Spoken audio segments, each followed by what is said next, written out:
Alright guys, welcome to another edition of Roller Pigeon Evolution. My name's Danny, this is Sam Smitty. How you doing today, Smitty? Doing great, doing great. Thank you guys for joining us for this edition of our Roller Pigeon Evolution.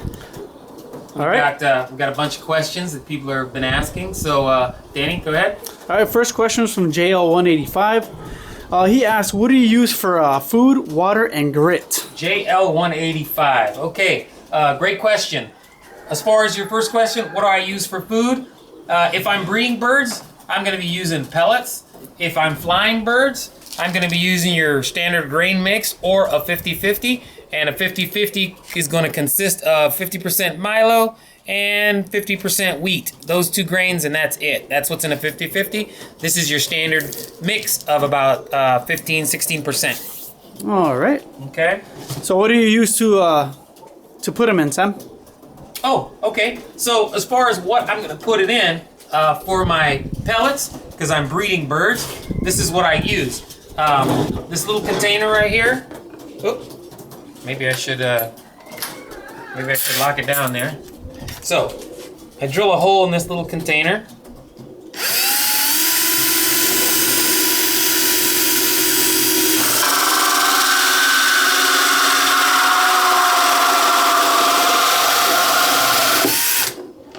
Right there. And that's what my pigeon feed goes in. For pellets, very, very easy little deal here. And there's my pellets. The birds can put their head in there, they can knock the pellets all around, but guess what? You don't lose any pellets. And pellets aren't cheap, so you don't want to lose any of it. That's what I use. Now, as far as for my water, now these can be used for pellets or they can be used for grain, so it doesn't really matter. For water, basically you take your used milk carton, clean it out. I've got a little diagram drawn on there, and you just pop that in, slice it across the bottom, turn it.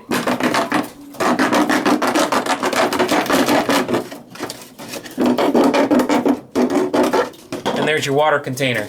So you've got your food, you got your water container. Again, you can use it for either or. If you guys are interested in these containers, you can get them 6 for $20. I'll ship them to you. So six of these for $20. You pay shipping and handling. You can always inbox me on my email, and we can discuss getting you some of those. What was your next question, Dan? Question was percentage of pellets. What type of pellets do you use? Okay. These pellets right here, I've used 16% and I've used 22%. But what I found is the 22% makes their droppings really runny, makes them really smelly. You get a lot of flies. When you go to a 16%, what you find, the droppings tend to be a little firmer and they're not as smelly. So I would say 16% instead of 22 on your birds that you're going to be breeding. For flying birds, obviously, you're going to be using 12 to 16% based on what your needs are. Okay, and I had a question from Jose Cesares. He's asking how much do you feed a 20 bird kit? Oh, okay. All right. Awesome question, Jose. Thank you. 20 bird kit. A 20 bird kit, this is a tablespoon measurement. This is going to make about a cup and a half. So 20 tablespoons is a cup and a half. That right there is what you want to feed a kit. That is 1 tablespoon per bird per day. If you're flying those birds more than once a day, again, you want to give them a little more food, but a cup and a half is average. Okay? Okay. Next question is from JL185. He wanted to know if we can show how our breeding boxes are set up and maybe possibly show some dimensions since we're there. Okay, awesome. Let's take a trip with me. We're going to walk over here to the breeding cage.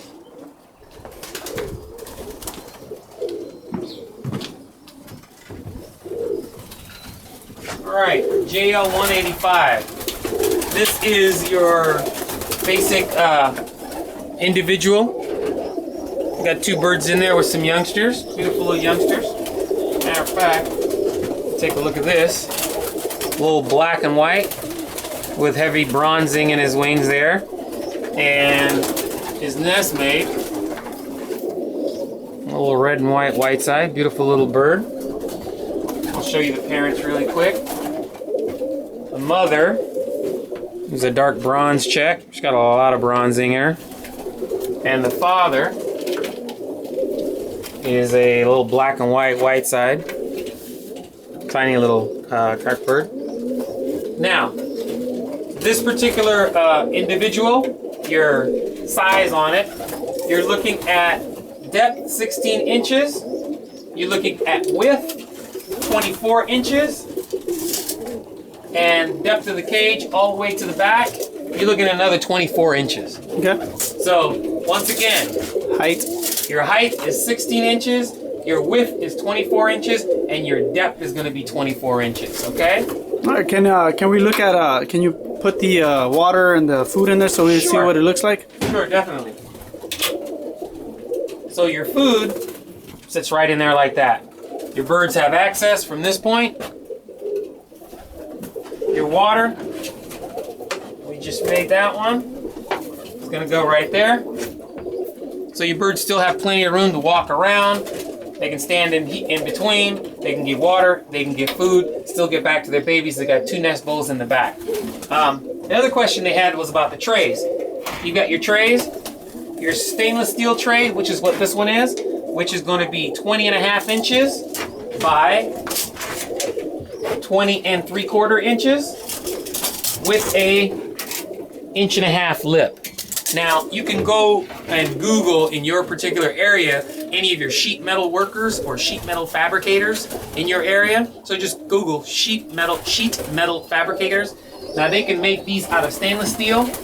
You got 3 grades of stainless steel. You got 304, 305, and 316. 316 being the better grade, which will never rust on you. 316 grade stainless, you can submerge it in water and it will not rust. 304, 305, not as good, but still for what we're doing, 304, 305 is perfect. You don't have an issue with it. You can also go with these trays, same dimensions, but these trays are galvanized. You're galvanized, 10 years, 15 years, yeah, they're gonna rust eventually, but it's gonna take a long time. Stainless steel will never rust. I got some galvanized, which have started to show some signs of corrosion. This I've had for, God, probably 15 years, and there's no sign of corrosion whatsoever. So just to give you an idea, some options that you may have. All right, well, that's all the questions I got today, Sam. Want to close the video? Yes, thank you guys. Thank you again for joining us for another edition of Roller Pigeon Evolution. Please subscribe. If you've got questions, ask them, and I'll see you on the next video. See you guys.